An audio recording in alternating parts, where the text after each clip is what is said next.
Fala, fanáticos, boa noite. Hoje é segunda-feira, 10 horas em ponto, e a gente, combinado, não sai caro. Então, hoje o Zé tá aqui. Eu não sei se ele tá amarrado, se ele tá de boa, se ele tá feliz em estar aqui, mas enfim, o Zé voltou. E eu acho que ele vai ocupar uma cadeira na bancada. É claro que o contrato ainda não foi assinado, então não tem cláusula de desistência. Tudo certo, Zé? Boa noite. Boa noite, tudo bem? Então, desde que eu vim aqui na rádio, sofri uma pressão dos meios de comunicação, das pessoas, foi assim, invadiram minhas redes sociais, aí eu falei, não, vou voltar, né? Mas brincadeiras à parte aí, Valtão, obrigado pelo convite, pelas portas abertas, e voltando aí para a gente falar de um tema muito importante, que é a gestão no handball. Exatamente, Zé. A gente vai, quer dizer, a gente vai tocar num assunto que talvez sejam assuntos que as pessoas possam erroneamente achar que a gente tem razão, né, Zé? A gente sempre falou isso, que razão aqui talvez seja uma coisa que não faz parte aqui das nossas métricas, né? A gente enxerga algumas coisas e acaba passando isso para frente com um ponto de vista pessoal, mas não que a gente busque uma unanimidade, né, Zé? Com certeza. Aqui a gente passa o ponto de vista, experiências, de acordo com a história de cada um, de acordo com a vivência de cada um dentro e fora das quadras, mas ao mesmo tempo com a confiança de que algumas coisas que a gente fez e que a gente passou, a gente sabe o que vai acontecer, né? Aí, exatamente. Ó, chegou o Lucas Aires. Eu quero ver o que ele vai falar amanhã, quiser. Mas hoje a gente tem um convidado aqui especial. Lembra que você tinha algumas sugestões aí aliás, você sugeriu na época o Rende Escola, né? A gente construiu o Rende Escola, você no banco da frente do seu carro, e falando aqui na rádio. Depois desconstruíram também o Notático, e a gente está construindo. Quer dizer, você já fez algumas sugestões para a gente ter esse papo de segunda-feira, que um deles é o papo polêmico, né? A gente está perguntando aí, talvez o Lucas pode ajudar a gente até o final do programa. Apareceu mais alguma sugestão, Zé? Ou estamos naquele, acho que era rende gestão, papo polêmico, e tinha mais um, Zé, eu não lembro mais. Eu também não lembro de cabeça, mas eu tinha aqui, ó, liderando. Liderando. Esse é o nome do nosso programa aqui, dos nossos encontros, aparentemente semanais, mas eles podem ser quinzenais, eles podem ser mensais, isso aí a gente define aqui internamente. A gente só precisa de joinha, a gente precisa de compartilhamento. Para quem utiliza as redes sociais, sabe muito bem que compartilhamento vale muito mais do que o joinha, porque as pessoas vão assistir, o joinha vem depois. Então a gente está pedindo, antes de começar aqui com o nosso convidado bastante especial, também tinha uma agenda cheia, mas participou indiretamente da última live que o José participou também, o Ares participou muito, dando sugestões, dando opinião sobre gestão. E aí a gente laçou o cara. Será que ele vai manter o discurso, Zé? Será que tem uma coisa nova? Ou vai dar uma desviada agora dos propósitos aí? Não sei, só pressionando que a gente vai saber, né? E a gente está aqui para isso, sempre. Pressionar, que isso é legal, viver sob pressão, encarar os desafios, botar o pessoal na parede, porque a gente gosta disso, né? Tá aí o nosso convidado, Reinaldo Barreiros. Obrigado pela aceitação do convite, de participar aqui de um dia especial para a gente, do retorno do Zé aqui na bancada, e você também, um cara da quadra, falando para a gente da quadra, mas com uma visão um pouco mais externa. Boa noite, Reinaldo, tudo bem? Boa noite. Boa noite, fanáticos. Boa noite, Valtão, Zé. Que honra poder participar desse programa aqui. E vamos contribuir. Estamos aqui. Fala, Zé. Manda aí, dá as boas-vindas. Se você quiser, né, Zé? Você sabe que aqui tem uma coisa que a democracia ela tenta permear algumas... Às vezes, uma boa ditadura vale mais que uma democracia ruim. Mas, por enquanto, a democracia está liberada. Zé, não tem ordem, você sabe. Aqui só essa frase já polemizou a noite, gostei. Mas, enfim... Logo Reinaldo... na minha vez, o Valtão vai falar isso de ditadura e de democracia. Veja bem. Foi perfeito, cirúrgico. Já podia encerrar agora que estava bem. Mas vamos continuar, porque dá para explorar um pouco mais, né? Eu quero dar boas-vindas para o Reinaldo, e a gente falou semana passada, eu era convidado, agora eu estou quase contratado, mas semana que vem eu posso estar demitido, a gente nunca sabe. A gente falou sobre a Hand Show, e o Reinaldo participou da Hand Show, Valtão. Então, acho que podia começar só dando essa cutucada nele, porque ele protagonizou o Cezinha que está assistindo, aliás, estava presente num deles, mas a gente teve 2 fatos polêmicos na Hand Show, quando a gente foi criar a instituição, que um foi o Brasil versus Argentina. Cara, esse programa da Hand Show foi polêmico demais. E o segundo foi que ele criou um quadro que trouxe muita visibilidade no YouTube, que foi o Meu Filé, né? Que é uma fala tradicional do handball, mas ele criou o quadro, fez a camisa, tal. Parecia aquelas camisas de Fórmula 1. Eu me senti o Ayrton Senna com aquilo lá. Tinha patrocínio, tal. Conta aí, Reinaldo, conta aí. A Hand Show foi uma experiência sensacional, e eu ouso dizer, sem medo de errar, que a Hand Show foi a primeira experiência de internet, né, no sentido de experimentar, de falar de handball, né, que hoje quem vê e quem conhece o canal 7 metros e tal, o próprio Gui, o Pizza, eles viram o esboço do que viria a ser a TV Hand Show. O Kibe também foi um cara que na época teve contato com que era o croquis do programa, o que era o esqueleto do programa, e eu olhava muito para as experiências anteriores do programa que o Bolão tinha na TV, não sei se vocês lembram. Sim, o Zé tá pagando de novinho aqui, que não lembra. Bolão do Bandeirantes, bolão do goleiro de handball. Então, o Bolão teve um programa de handball, e eu vi uma lacuna disso, e o Zé, que é outro maluco, né? O Zé é doido também, aliás, do handball a gente o que mais encontra é louco, né? E as coisas cresceram de uma forma assim que a gente precisou até parar para respirar, para rever, porque começou a dar voz para o atleta. Naquela época teve atleta que começou a ter problema, porque o cara não estava muito acostumado a falar para a comunidade do handball. Então a galera soltou a mensagem, a galera começou a falar aquilo que via do mundo do handball, da comunidade do handball, de confederação, de federação, e alguns tiveram represália, então a gente nem estava tão preparado para lidar com isso, né? E se tornou um canal muito relevante, assim, para a sua época, e eu creio que a gente pavimentou um caminho para esse mundo de internet agora do handball. Foi uma experiência fantástica. O programa dos argentinos, Manos versus Hermanos, ele ainda está no YouTube, né? Fazer o super politicamente correto, Elinho, capitão de seleção, entrar na pilha de falar mal dos argentinos, falar mal no sentido de quem é o filé, quem é que não pegava a bola dele, né? Tirar Agberto e Elinho da posição de politicamente correto e pôr os caras no churrasco do Zé, que aquilo ali parecia um churrasco do Zé, só faltou a carne e a cerveja. Foi uma experiência assim, e o Inácio tentando se defender, né? Então, assim, foi uma coisa épica. Eu acho que ainda está no YouTube para quem quiser assistir e dar risada, mas foi muito legal. O Zusa passou aí, o Zusa falou na Gazeta, o programa do Bolão era na Gazeta, é isso? Confere? Eu não lembro disso, eu lembro só do Bolão com aquele microfone pequenininho que eu vi nas quadras algumas vezes. Obrigado aí, Zusa, pela dica. Quem tá aí também, o Hulk tá por aí, Felipe, que vem quarta-feira aqui, Aires, que vem amanhã. Obrigado a todos aí.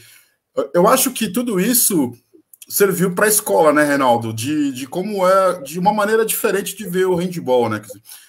A gente tem o handball, uma penetração grande, né? A gente até pode reclamar que a gente não é mais o top 3, assim, na prática da modalidade na escola, mas a gente tem um número de pessoas que gostam do handball e ela continua importante. E essas experiências que aconteceram antes, e agora talvez mais profissionalmente, alguns canais, 7 metros mais profissionalmente, a gente tem uma TV agora, TVZ, TVN Sports, que abraçou também o handball, enfim, eu acho que isso é bastante importante. Tudo isso colabora com uma gestão honesta. E quando a gente fala de gestão honesta aqui, eu vou repetir, a gente aqui não é dono da verdade, a gente aqui tem opinião. E quando a gente fala de gestão honesta, é uma gestão que faz a modalidade crescer, em diferentes momentos dela. Quando ela tem muito dinheiro, quando ela tem pouco, quando ela tem a política favorável para o seu crescimento, enfim. Hoje a gente vive um momento de dificuldade para todo mundo, quer dizer, não é tão simples falar de crescimento nesse momento, mas a gente ainda consegue algumas brechas. A gestão do handball está na mão das pessoas certas, Reinaldo? As pessoas certas acharam o handball ou a gente ainda está procurando? Que beleza. Vamos começar. Eu creio que ainda é muito cedo para a gente estar avaliando isso, Zé, se as pessoas que hoje estão com o handball em suas mãos são as pessoas certas. Em termos de escalação, na questão de currículo, preparo, eu acredito nesse time que está aí, né? Até mesmo porque vocês sabem, acho que a galera que está assistindo também sabe que eu fui um dos caras aqui de São Paulo que bateu muito na atual gestão, colocando até tipo em risco algumas coisas por conta de não acreditar mais naquele modelo e naquele grupo que estava lá. Então eu acredito e eu já acredito na transformação e eu acho que eles merecem sim um voto de confiança e a comunidade do handball é que precisa se acostumar, Valtão, igual o brasileiro, cara, a gente precisa se acostumar a fiscalizar, a estar junto, a participar dos processos, a se envolver, a cobrar satisfação de quem está lá com a caneta na mão, né, a querer entender, a querer se inserir nas coisas, porque o que acontece, ao meu ver, é que a comunidade do handball durante muito tempo dormia em berço esplêndido, sonhando com um dia nós teremos um grande momento para a nossa modalidade, né? Um dia virá, um dia as coisas acontecerão, né? E quando essa janela de oportunidade ela aconteceu com Mundial de Handball, com Jogos Pan-Americanos, com Jogos Olímpicos, caiu uma laje na nossa cabeça, porque nós percebemos que aquele momento era único para a nossa geração e que nós não estávamos preparados para usufruir dele. E que ele, como não deixou, não deixaria frutos.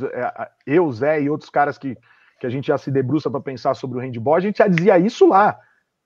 Quando teve um programa da Hand Show que não foi ao ar, de tão pesado que ficou, porque as meninas tinham acabado de ganhar o Mundial, e nós gravamos um programa com algumas pessoas de peso do handball, e o diagnóstico de todo mundo foi: não vai mudar.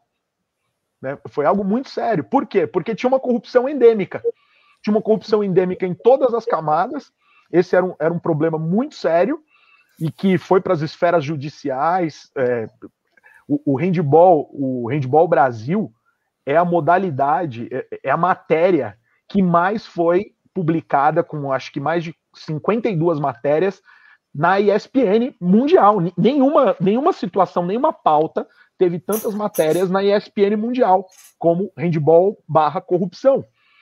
Então, isso afastou patrocínio, e isso detonou a credibilidade. Lá na ponta, isso prejudicou seleções, crescimento de equipe.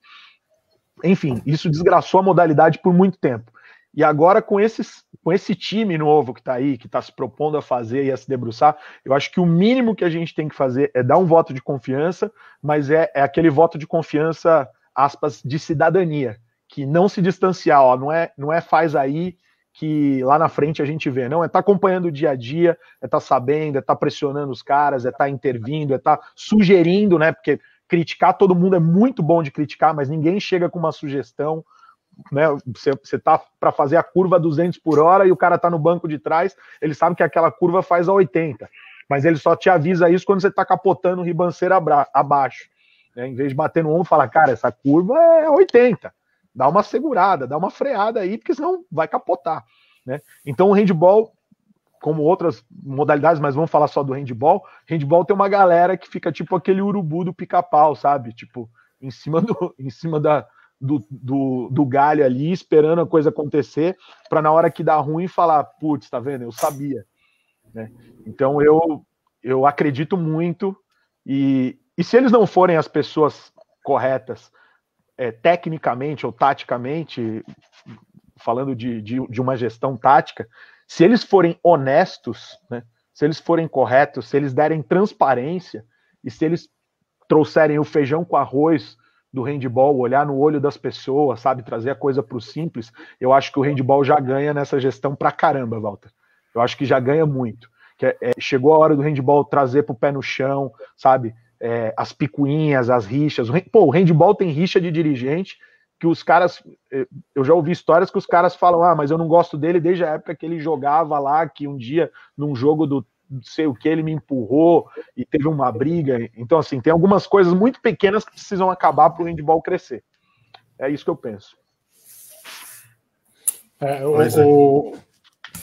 Eu acho que isso que você está falando envolve duas coisas, né? Profissionalismo e maturidade. Eu acho que são duas coisas que faltam muito ao nosso esporte. Maturidade nesse sentido que você falou, que se misturam coisas pessoais, e profissionalismo, que é onde eu quero basear a minha pergunta próxima para você. A gente teve aí durante anos, ou de presidente, ou de diretor, de federação, de confederação, pessoas que não viviam só disso. Pessoas que têm um segundo emprego, ou que isso era o segundo emprego geralmente, que quando dava, sobrava um tempo eu ia, mas que a gente sabe que no momento que estourar um pepino na sua empresa, a federação ou a direção, aquele cargo deixa de ser prioridade, eu vou resolver primeiro meu ganha-pão e depois o que realmente importa. Você acha que o sistema que hoje está montado, a confederação, a federação e a escolha desses cargos, é o ideal? Está profissional o negócio? Ou a gente ainda é dirigido por pessoas apaixonadas, que se dizem apaixonadas e que não é o sistema que vai para frente? Sim, eu não acho que é o modelo ideal, não, Zé. Eu acho que, até mesmo por ter vivenciado e visto muita coisa lá fora, e ter me debruçado para entender cada vez mais a questão de gestão do esporte, e hoje poder dizer que eu conheço da gestão do esporte desde enquanto atleta no município, passando por uma situação de clube, construir uma equipe que pagava, uma equipe que apontava muito, chegava muito perto do alto rendimento, mas também ser participante da construção de uma equipe de voluntariado extremamente excelente nos processos, como é o Handbira, né? Tá dentro do ambiente universitário e chegar a secretário de esportes. Então hoje eu posso dizer que eu ilumino alguns pontos aí que não tem como, Zé, não tem como, mas eu acredito que está num período de transição, que essa gestão que está agora, eles estão com o nosso voto de confiança, pelo menos o meu e de muita gente, estão com as nossas esperanças para mudarem isso. Você está falando dessa confiança em esfera maior, local, federação, ou você está falando em confederação? Ou os dois, simultaneamente, se você coloca neles uma expectativa boa? Porque você já falou que eles têm um voto de confiança. Tá. Confederação, estou falando... Porque não adianta resolver, na minha ótica, tá? Não adianta resolver o problema de São Paulo, né? São Paulo é um universo que a gente tem sobrevivido bem, obrigado, no handball. Mas a gente é meio que assim como o Pinheiros é uma ilha de estrutura no esporte dentro de São Paulo também é uma ilha de estrutura dentro do Brasil, né? Então eu acredito que para resolver tem que começar na esfera federal, né? Tem que pensar num campeonato nacional, tem que pensar, enfim, tem que pensar em políticas nacionais para o esporte. E não vai ser com alguém part-time, como o Zé falou, o cara que vai estar com o celular da empresa numa mão e o celular da confederação na outra, que vai trazer o resultado que a gente espera, né? Porque, cara, vai ter que ser alguém que vai ter que estar fazendo reunião com televisão de manhã, com patrocinador à tarde, entregando medalha à noite, pegando o voo para ir para reunião fora do país, rasgando o país de lado a lado, sentando com presidentes e tal. Nós vamos precisar dessa ou dessas pessoas para que o handball cumpra um objetivo. Mas eu entendo que esse momento agora seria um momento anterior, viu, Zé? Seria um momento da galera ficar dentro da sala, trancado, meio que analisando, estabelecendo processos, questão de transparência, questão de compliance, né, questão de que possa limpar essa imagem ruim da confederação, que eu e você já passamos muitas vezes por ir vender patrocínio, por ir tentar patrocínio, e você ir chorando para a reunião, porque você vai pensando no carro, você vai falando, cara, eu não sei se eu quero que aquele diretor de marketing que eu vou falar daqui a pouco, que ele conheça handball ou que ele não conheça handball, né? Porque se ele não conhecer handball, vai ser ruim para um lado, que eu vou ter que explicar para ele, porque o cara vai falar, é o futebol de mão, aquela coisa lá, nossa, é muito violento, é tipo um basquete, e você vai ter que, né, meio que de saco cheio de falar aquela coisa que você sempre explica para um monte de gente, explicar para o cara. Ou se você vai falar, putz, você vai falar de handball, o cara vai falar, pô, teve escândalo lá não sei onde, e aquela dívida do Mundial, é verdade, não é? E aquelas coisas lá. Porque antes da vitória das meninas no Mundial, antes das meninas serem campeãs mundiais, as matérias do handball mais vistas, as matérias que saíam, era doping e briga, né? Era doping, era briga, morte de atleta, era essas matérias que saíam na Globo, que pegavam o âmbito nacional. A gente não tinha o handball com um olhar de mídia. Então, quando você ia vender um patrocínio ou falar de um projeto para um gestor de uma grande marca, você ia com esse medo, né? E eu creio que tudo que está acontecendo está apontando para pelo menos o handball não ser visto mais como uma modalidade que dá calote, que faz projeto que não entrega, que passa a perna em canal de TV, que vende A e entrega B. Então, se isso acontecer, se conseguir trazer essa imagem positiva para a modalidade e trazer um planejamento nacional simples, mas mais sustentável, a gente já ganhou muito em relação a tudo que vem acontecendo nos últimos 20 anos, onde havia uma megalomania de coisas que giravam muita grana e que ninguém sabia o que acontecia depois.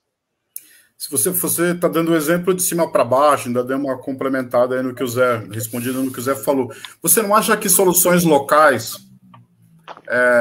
eu não digo instituição, federação, mas ligas, clubes, ações propositivas, elas não podem acontecer independente de o quanto essas pessoas do âmbito federal ou de confederação que acabaram de chegar, enfim, a gente acaba citando, mas aqui a gente está citando porque são os órgãos de referência. Então, se a gente cita a federação e a confederação, são órgãos de referência. Se eles estão fazendo a parte deles ou não, cada um faz o seu juízo, e aí, como o Reinaldo falou, questiona, cobra, enfim, qual é o seu papel, qual é a sua missão importante. Mas, enfim, eu vejo que existem possibilidades que a gente faz empiricamente, com todo o respeito que eu falo do Hulk, que eu falo do Rogerinho Camarão, Rogério da Liesp, que eu falo da NDU, são ações que visam o esporte de uma maneira geral, porque tem outras modalidades, não é o caso do Hulk, não do Rogério, mas são ações interessantes, né?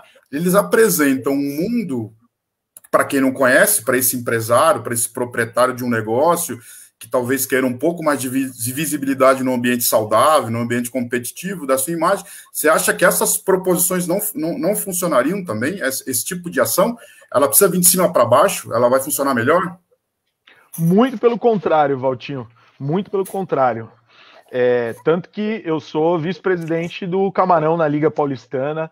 Lá atrás, sempre fui um defensor das ligas. Tivemos problemas com o antigo pessoal que tinha assumido a federação antes da geração Celso Gabriel, porque eles queriam meio que sufocar a existência das ligas.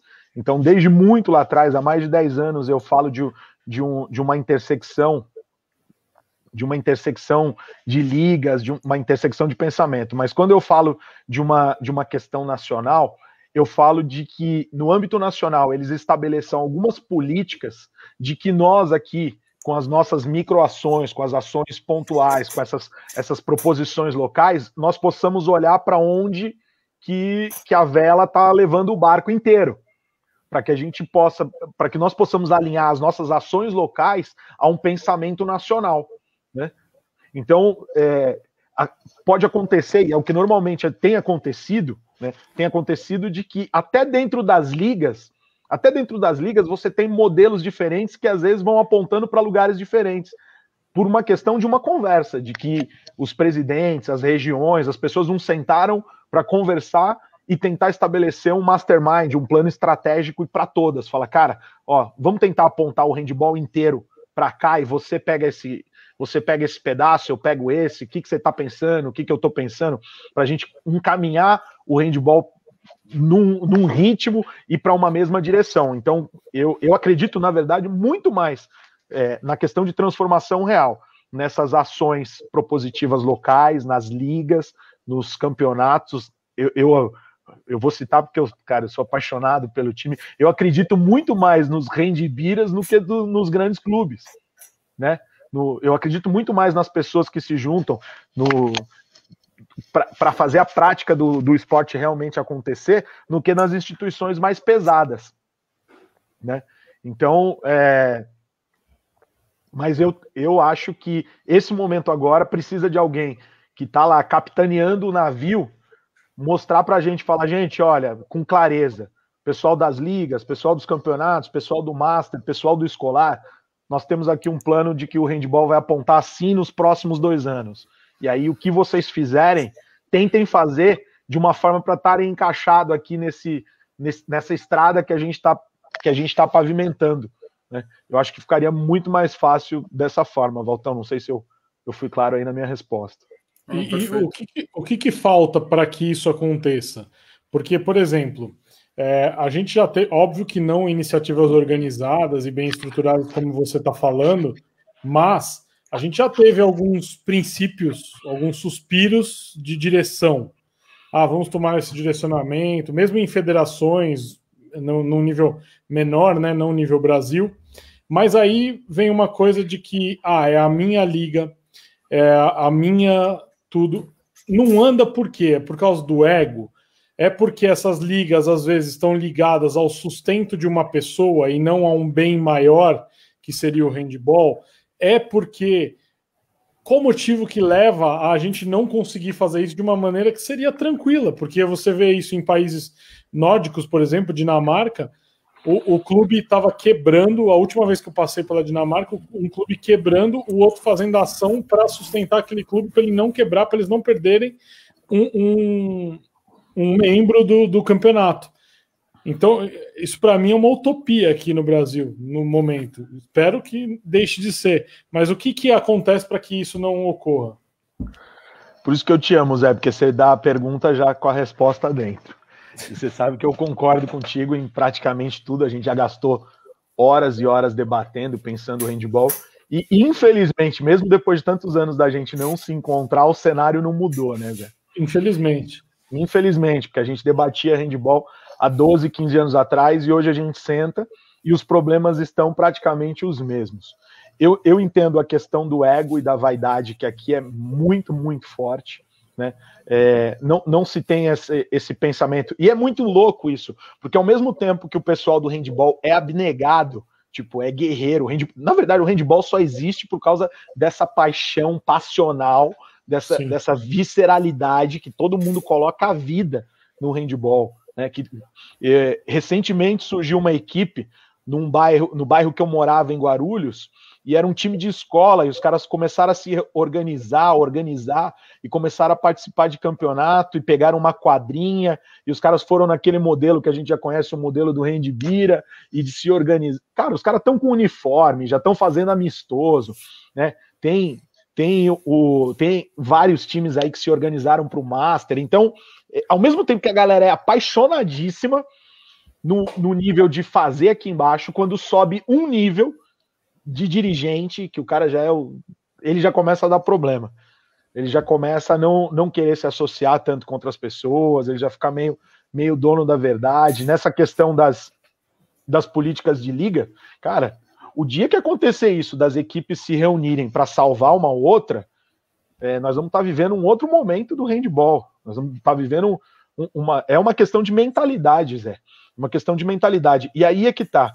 As pessoas não perceberam no passado dos anos, outra coisa que a gente falava há muito tempo, é que se a gente não se juntar, vai acabar. Né? Se a gente não se juntar, vai acabar. Eu sou da geração, você é também dessa geração, que a gente, quando aconteciam as coisas no Mundial, nós tínhamos que esperar, cara. Primeiro os caras vinham da seleção e os caras contavam a história deles de como foi o campeonato, né? Aí você ficava, nossa, uau. Aí depois chegava a fita, Né? O Valtão assistia a fita antes, porque o Valtão tinha informação privilegiada. Eu já vi a fita no Banespa, cara, na casa. O Odimar tinha que me arrumar as fitas, o Vitinho, para a gente poder editar fitas no quintal de alguém que morava perto do Banespa. Então a história é longa. Então, aí a história que os caras contaram da viagem, quando você assistia a fita, quando você assistia o jogo, você fala, velho, não foi bem assim. Nós somos de uma geração que não tinha o tênis, né? E as coisas evoluíram hoje para você ter muita informação, você ter uma overdose de informação, você ter produtos especializados, você ter mídia, isso eu estou falando mundialmente, especializada, e a gente não conseguiu, a mentalidade dos gestores não conseguiu. E isso que você falou também é muito importante, Zé, que acaba sendo ganha-pão, ou uma fonte de renda muito importante daquele cara que é o abnegado que carrega aquele projeto nas costas.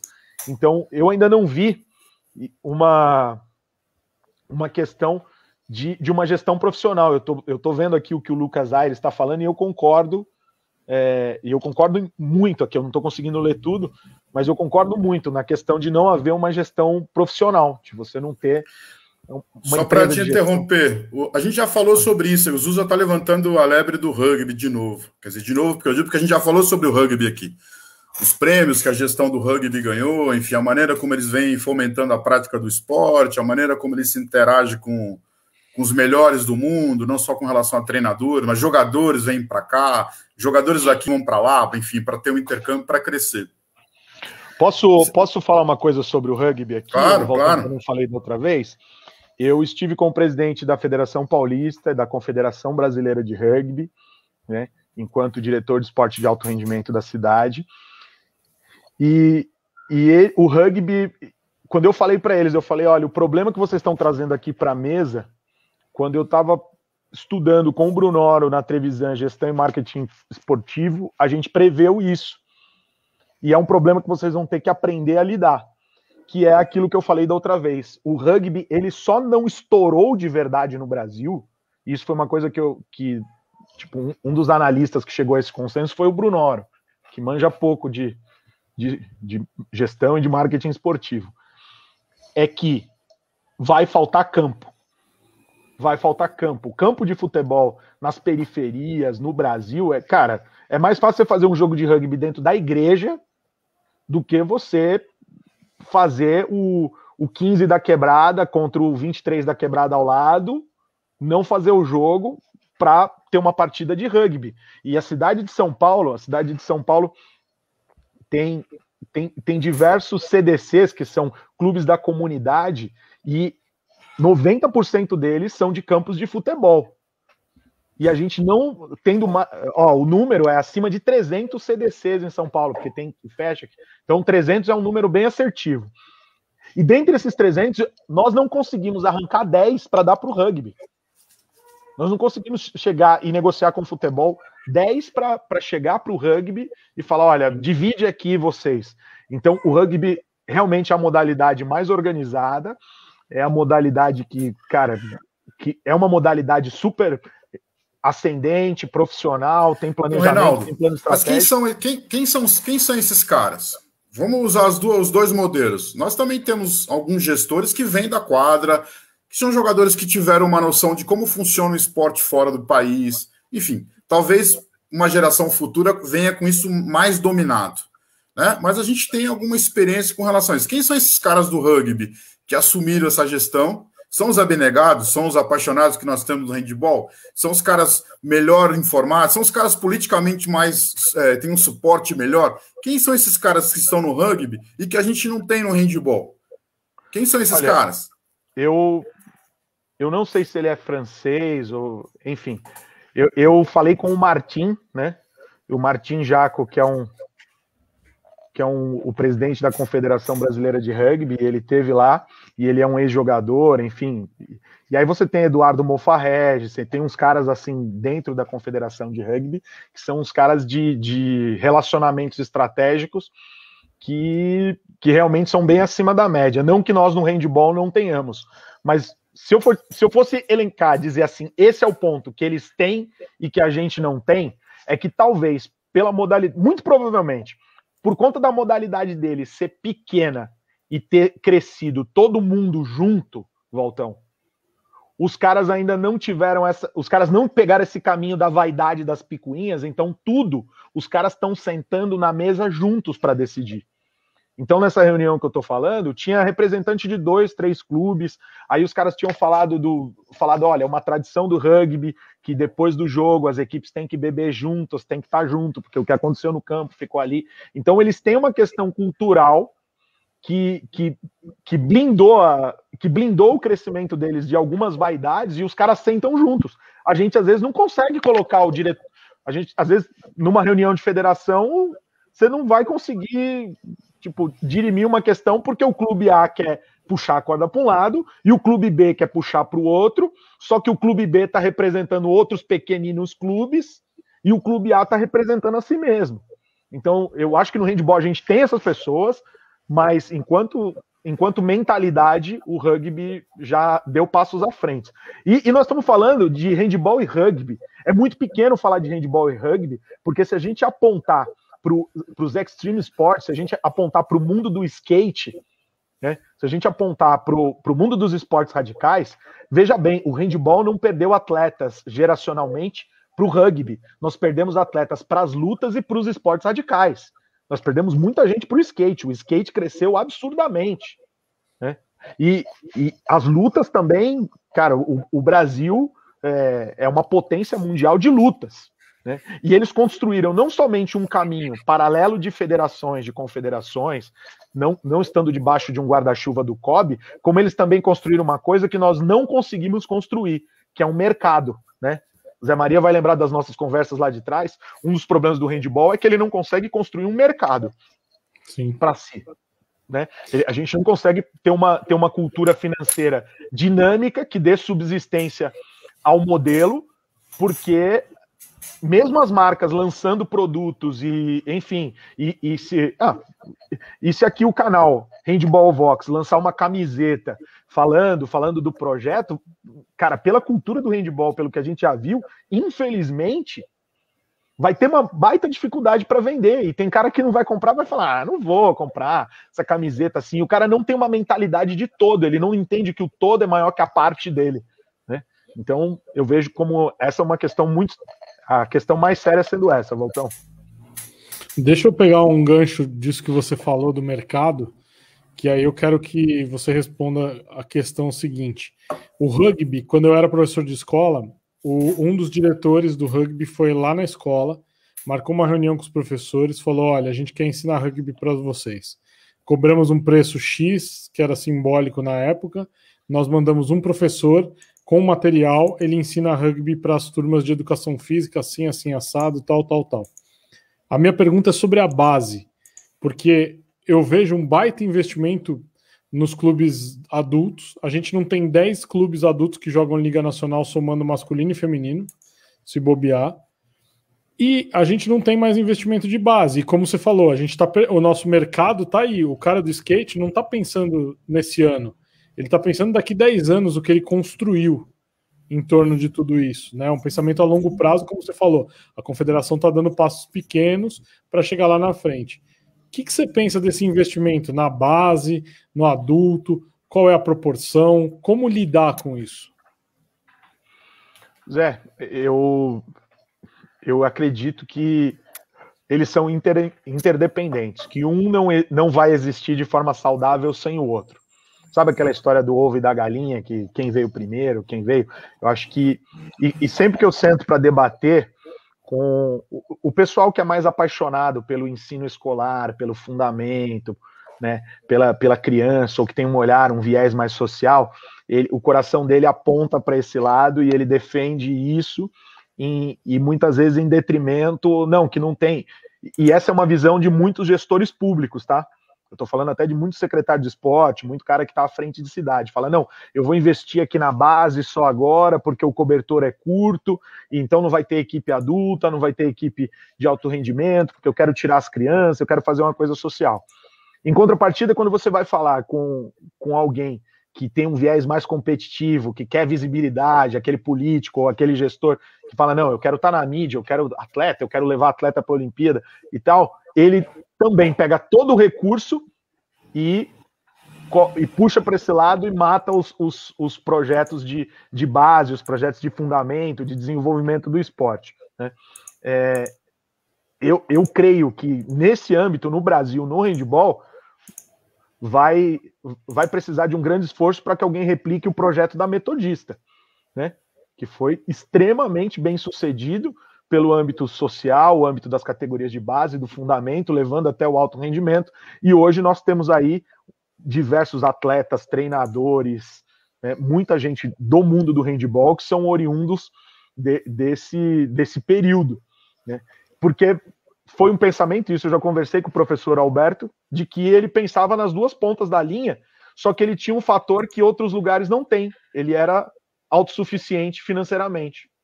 Então ele não precisava fazer a escolha de quantas bolachinhas tem no pacote para mandar quantas bolachas para tal lado. Ele tinha dinheiro para todos os setores. E então eu acredito que a partir do momento que você já começa a desenhar o projeto sem a passionalidade do que o teu coração aponta, mas tentando fazer isso de uma forma equilibrada, né? E nós vivenciamos isso em Mogi. O melhor período do handebol Mogi era o período que eu tinha o Mãos na Bola acontecendo, com as crianças nas escolas. Então eu tinha a equipe lá de regionais e jogos abertos e ligas, e a gente tinha a criançada trabalhando na cidade. Onde que nós não tivemos o tempo e as finanças para preencher foi a lacuna no meio, de ter as categorias, ter equipes infanto-juvenis, equipes juvenis, mas só o fato de nós estarmos nas duas pontas já tirava a pressão da cidade, de tipo, olha, só tem o time que compete, ou nossa, só tem as criancinhas, e não dá visibilidade para a prefeitura. Só o fato de equilibrar os dois polos da balança já nos deu uma tranquilidade de trabalho e uma sustentabilidade e também uma credibilidade que até hoje existe, né? Mesmo 3 anos depois do handebol Mogi ter se encerrado, ainda existe essa credibilidade, porque tem times na cidade hoje de pessoas que já estão adultas que foram crianças do projeto. Então, o time já não existe mais, mas o esporte continua vivíssimo na cidade por conta dessas pessoas que continuaram propagando. Então, uma coisa não anula a outra, e é isso que tem que ser pensado. Tirar da passionalidade do que o meu coração aponta para fazer e fazer um projeto equilibrado que, puxa, se eu vou ter uma equipe de desenvolvimento e de fundamento, eu também preciso ter uma equipe, preciso apontar ou me associar ou vincular uma equipe lá de cima, uma equipe que esteja aparecendo, que esteja com categoria júnior e adulto, nem que seja por convênio, por aproximação, e que não seja a mesma entidade, mas tem que ter essa conexão na minha cabeça. Perfeito, moçada. A gente já está conversando aqui há uns 42 minutos. Eu não sei como é que o Zé está se sentindo. Estou me sentindo muito bem. Eu acho que o Reinaldo está bem à vontade também. Acho que não tem muito problema. A gente está falando de assuntos normais, tradicionais. Acho que eu poderia entrar aqui num assunto de rivalidade de medicina um pouco, só para dar uma esquentada, alguns conflitos, alguns embates. Eu joguei muito pouco contra o Reinaldo. Quando ele trabalhava ainda na ESPM, eu ainda tive alguns combates, algumas finais com ele. Então, na medicina, eu tenho trabalhado pouco.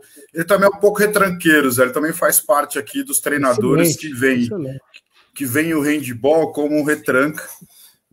Porque, na verdade, a graça do jogo é não deixar ninguém fazer nada na partida. Mas, o Reinaldo, falando no time universitário, cara, você deu uns pitacos aí, o Zé também deu uns pitacos, vem de cima para baixo, algumas ações são muito importantes, mas essas ações intermediárias das prefeituras e surgimento de ligas organizadas, enfim, também é importante. A gente consegue chegar no clube, a gente já falou de rivalidade, né? Tem uma barreira aí que precisa ser superada. Os clubes colaboram com isso? A gente tem umas potências, né? O Lito teve aqui a semana, acho que uns 15 dias atrás, e falando de referência de alguns clubes aqui no Brasil, que, por exemplo, é muito difícil ele encontrar na Europa, né? É muito difícil. Tem umas nuvens, tal, diferente, mas os clubes sobrevivem com aquilo, com um limite não só físico, mas com um limite financeiro. E aí eles estão acostumados com isso, fazem bem feito, entregam aquilo que eles encomendam, né? Que o patrocinador quer.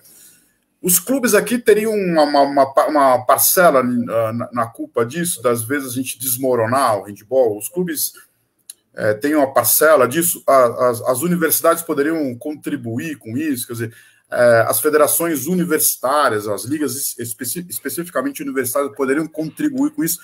Porque se a gente vem vindo de cima para baixo, eu sei que prefeituras, você citou Mogi, né, tem prefeituras podem, eu posso citar São Caetano, né, no seu auge, a gente já citou São Bernardo, embora o Alberto tinha o núcleo dele, não dependia necessariamente da prefeitura, pelo contrário, muitas vezes a prefeitura que bebeu água na metrô. Você acha que a gente pode chegar aqui no nível mais baixo ainda? Universidades, clubes, escolas, essas ações não dependem, boas ações não dependem da confederação, não dependem da federação. Isso pode acontecer também? Acredito sim, Valtão. E quando eu assumi o esporte de alto rendimento na cidade, né, aconteceram algumas coisas muito engraçadas. A primeira delas foi a felicidade dos meus amigos, acima até do que eu esperava, dos caras falando, pô, até que enfim, alguém do handball aqui cuidando do Centro Olímpico e tal, e eu tive que dar um banho de água fria na maioria deles, falando, cara, aqui eu já sei que tem alguns problemas muito grandes, até mesmo pela questão de estrutura e de gestão, e eu não quero ser o gestor do handball, eu quero ser o gestor do esporte, do esporte olímpico na cidade. Mas a minha paixão, uma hora, vai inclinar para o handball. E por que eu estou falando isso? Porque essa obrigação que eu tinha de cuidar do esporte olímpico na cidade me colocou em contato com o meu antecessor, o Rogério Sampaio, que é o cara que hoje está no COB. Né? Então, e eu tive a felicidade de fazer uma live com o Rogério, onde nós pudemos debater exatamente isso que você está falando. Por quê? A tua pergunta é a responsabilidade dos clubes. Eu vou um pouquinho mais fundo, Valtão. Eu acredito que um dos problemas do Brasil não ser uma potência olímpica é o clubismo, é o modelo. É o modelo do esporte no Brasil ser altamente dependente do Minas Tênis Clube, do Esporte Clube Pinheiros e de outros clubes para ser uma potência olímpica. Então, nem só no handball. E se nós olharmos no entorno, nós vamos ver que o esporte olímpico ele está apoiado nas universidades e nas escolas. Né? Então, eu acredito que a solução, não somente para o handball, que a solução para o esporte no Brasil é o crescimento das ligas, é o crescimento do esporte nas universidades, o crescimento do esporte e essas universidades conectadas às escolas, como é nos países que mais ganham medalha. Então, só que isso não vai mudar, os clubes não vão abdicar de uma posição que lhes é confortável. Vai ter que ser construído um outro caminho, vai ter que ser construído algo que possa se desenvolver. Hoje o esporte universitário, na minha opinião, em São Paulo, ele poderia ser muito melhor, e aí nós temos brigado muito por isso, mas ele já é uma referência para o restante do Brasil. Só que a forma com que é construída, Valtão, por exemplo, a minha equipe e a sua equipe não tem a chance de jogar JUBs, né? Porque é um modelo. A gente compete, e por mais que a gente construa um time super, hiper campeão, se ele não tiver recheado de federados praticamente numa configuração de clube, essa galera nunca vai representar São Paulo, né? Porque aí tem aquelas divisões de liga, que a cada ano os caras mudam, um federado, 2 federados, se você tiver um federado azul, eu só posso pôr um federado azul ou verde, se o federado tiver 1,60, o outro não pode ter. Enfim, eles criam um regulamento cada vez mais divisor, que cada vez mais secciona, ao invés de aglutinar. Né? E isso só faz com que perca a força. Então também não adianta eu olhar para o modelo de clube e falar, olha, esse modelo de clube ele não está servindo mais, e lá no ambiente universitário, a gente tem o mesmo problema de unidade, tem o mesmo problema de falta de coalizão que a gente tem nas outras esferas que a gente já debateu aqui. Até para concluir, Valtão, por isso que eu tenho brigado por uma solução não governamental e não de liga.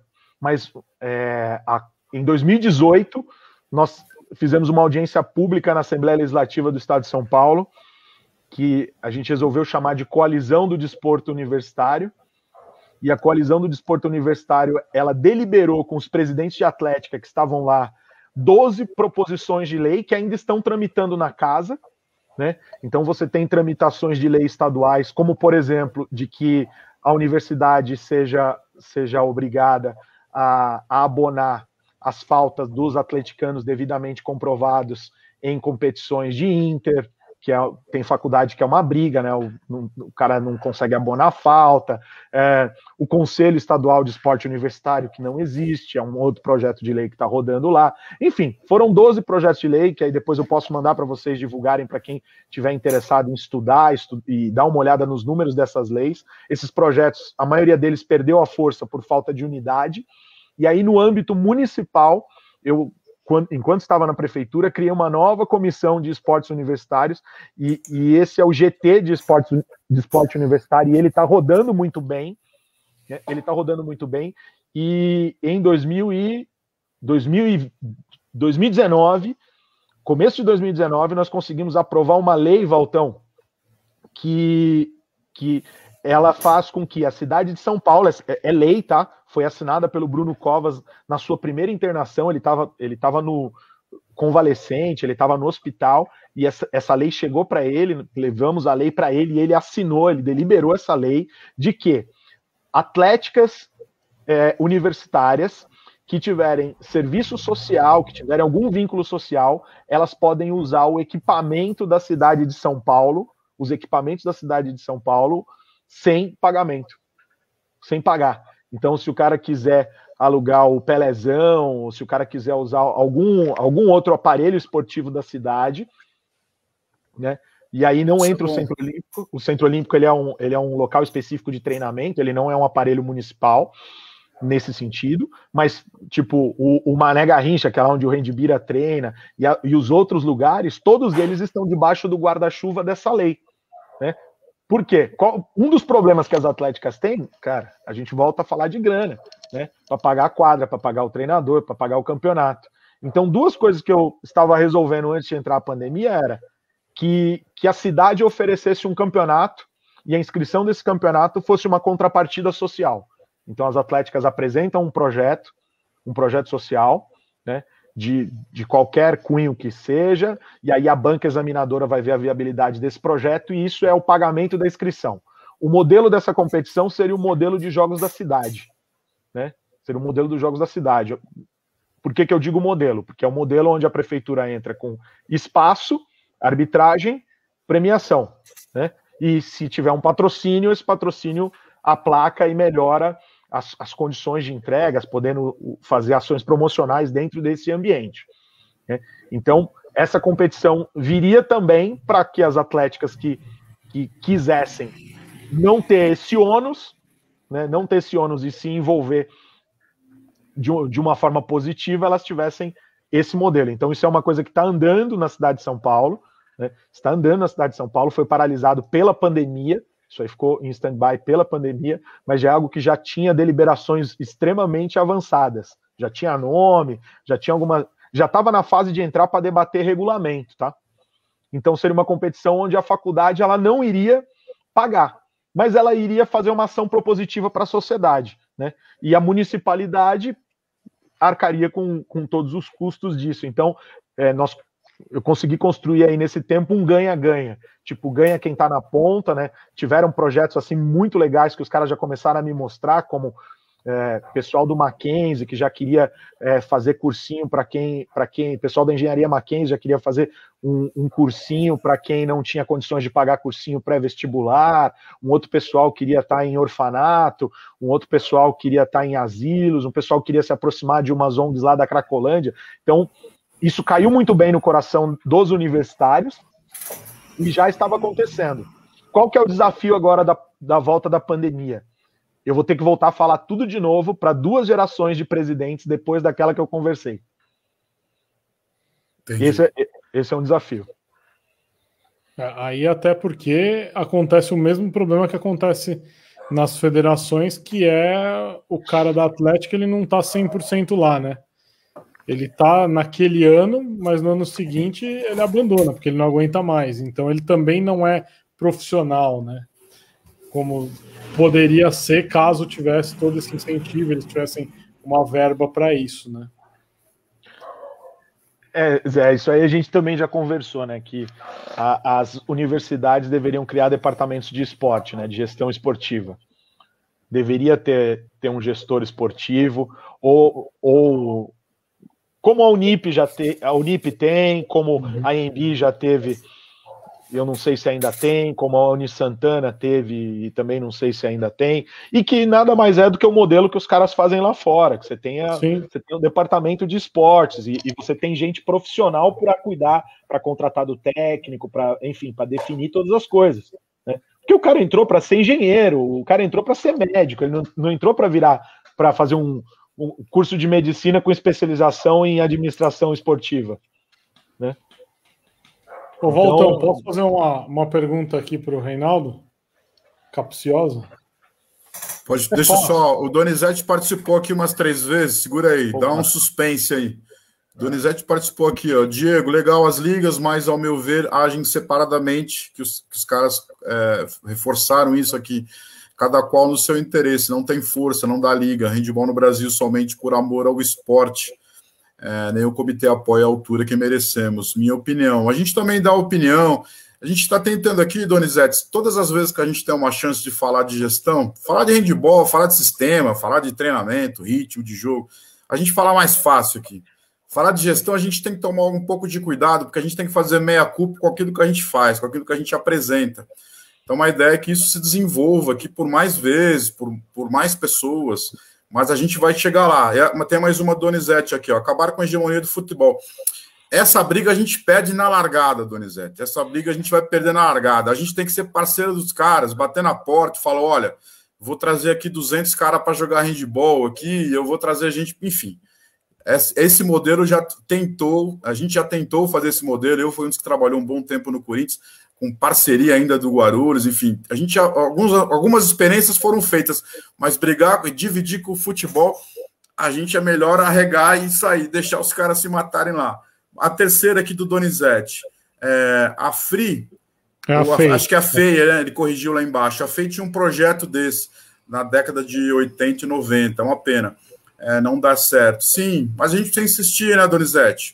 Eu acho que a gente precisa tentar dar um rumo nisso, talvez um modelo de gestão que seja acolhido pelo órgão principal, enfim, com relação ao estatuto, com relação ao que tem que fazer, com relação à missão, com o que eles podem dar de contrapartida para a sociedade. A gente pode fazer da gestão algumas experiências. O bom é que muita gente já está na nossa frente. Muito na nossa frente. A gente tem alguma coisa aí que não está dando liga, falta alguma rodana eu rodar igual as outras. E aí, por isso que a gente traz esses caras para conversarem aqui. O Zé já sentou aí na Inquisição, hoje está o Reinaldo, a gente espera amanhã traz o Ares. São pessoas com visões diferentes, pessoas que sabem muito bem que não tem uma solução na manga. Isso depende um pouco de conversão, isso depende um pouco de entendimento, isso depende de muito trabalho. Eu acho que desses itens do trabalho não vai faltar. Agora, a conversão é embaçado. Fala, Zé, manda aí. Não, eu ia fazer uma pergunta que brinquei capciosa, mas é o seguinte, 2013 fomos campeões mundiais, rasgamos, jogamos no lixo e não fizemos nada. Serviu para hand show ir no aeroporto receber as meninas, fizemos umas reportagens bacanas, ajudou pra caramba a gente, né? Mas não deu em nada. Esse ano, Brasil feminino, campeão olímpico, o que você faria de medidas imediatas se você fosse o gestor do handebol brasileiro? Sabe aquela parte que eu falei que eu te amo, Zé? Lembra disso, poxa. Você continua me amando. Cara, o que faria, e o mais legal disso tudo é saber que há uma real possibilidade disso acontecer, né? É um desafio muito grande, porque a nossa modalidade ela sofre muito em ocupar espaço na mídia, né, na grande mídia, né? Mas eu acho que o primeiro esforço, o ponto zero que eu faria seria o óbvio da minha assessoria de imprensa se empenhar muito, muito, muito, muito para que todos os programas de esporte assim não ficasse aliás, programa de esporte, vírgula, né? Porque a gente não tem programa de esporte na TV aberta. A gente tem programa de futebol que abre um bloco para outras modalidades, né?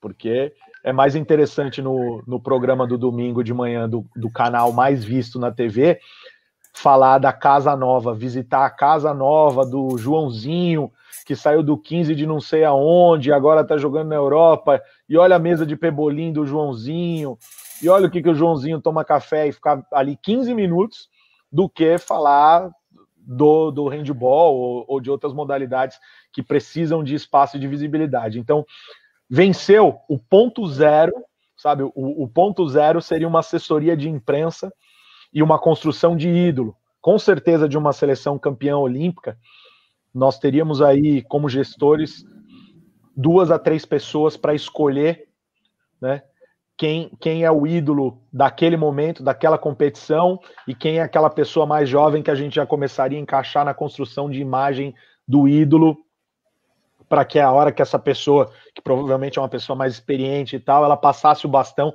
eu já tenho um segundo ídolo encaixado nesse modelo, né? Então eu reuniria toda a minha equipe de marketing, assessoria de imprensa e ia falar, cara, eu quero essa seleção agora falando em todos os canais de TV, em todos os veículos de esporte, em toda a imprensa, em toda a internet, elas têm que estar dando entrevistas, elas têm que estar falando. Se tiver que investir dinheiro em impulsionamento dos clipes, né, fazia um after movie muito legal, produziria. Eu já iria para esse campeonato com uma mentalidade de construir um documentário. Deixa eu ver se eu acho aqui, se eu achar aqui vai ser, putz, pera aí. Vai lá. Aqui, Project Gold, vocês já ouviram falar, né? Eu acho que não, hein? Documentário da... Caramba, eu tô mal encaixado aqui na câmera. O documentário da Alemanha.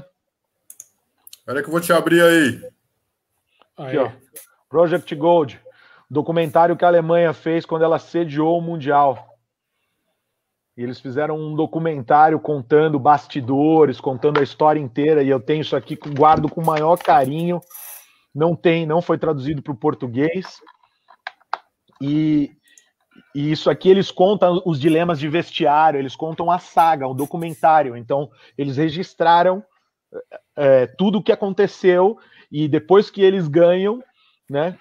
Depois que eles ganham, e aí tem um trecho dos bastidores daquele jogo que o Brasil joga marcando os caras lá em cima, e a Alemanha dá aquela bugada no primeiro tempo, os caras, né? O Florian Kerman, os caras, ficam travados e tal, e os caras vão contando a percepção deles daquilo que aconteceu. Então eu já sairia para os Jogos Olímpicos com essa visão de produzir um documentário, de construir uma captação de imagem, voltando para cá campeão, after movie, impulsionamento na internet, muita mídia, né? Muita mídia, impulsionamento para poder aproveitar que inclusive o atual secretário de esporte de alto rendimento é um jogador de handebol, e já chegar com ele com um projeto de fomento. Porque aí não tem como o mandatário, como o ministro, não tem como os caras dizerem não. Falar, ó, fomos campeões olímpicos e nós temos um planejamento estruturado agora para todas as unidades de federação terem pelo menos um núcleo de excelência de handebol, né? Seria isso que eu faria. Eu poderia perguntar qual a chance disso acontecer, mas eu não vou esperar a sua resposta, não vou ser tão sacana com você. Na Olimpíada? Você está falando da medalha das meninas? Qual a chance de acontecer tudo isso depois? Cara, eu conheço o Felipe, que agora é presidente da época que eu morei em Pernambuco. Eu era muito jovem, joguei lá, estudava lá e tal, e o Felipe já era um cara que já coordenava o clube português, mas eu não tenho tanta relação. Eu não diria nem qual a chance de acontecer exatamente o que você falou, mas hoje a confederação tá. Você acha que eles estão já com um plano para isso? Acho que não, mas gosto de me enganar ou de pensar que sim, e tomara que alguém da confederação esteja assistindo isso aqui e fala, olha, o pessoal lá do Handball Vox teve uma sugestão, se é que eles não pensaram nisso ainda, né, que se pense nesse modelo, né, numa construção de ídolo, numa propagação de imagem. Por que isso, Zé? A gente falou aqui que a gente não consegue ter mercado, né? A gente não consegue ter mercado. E a gente poderia elencar, além da nossa, outras iniciativas, né?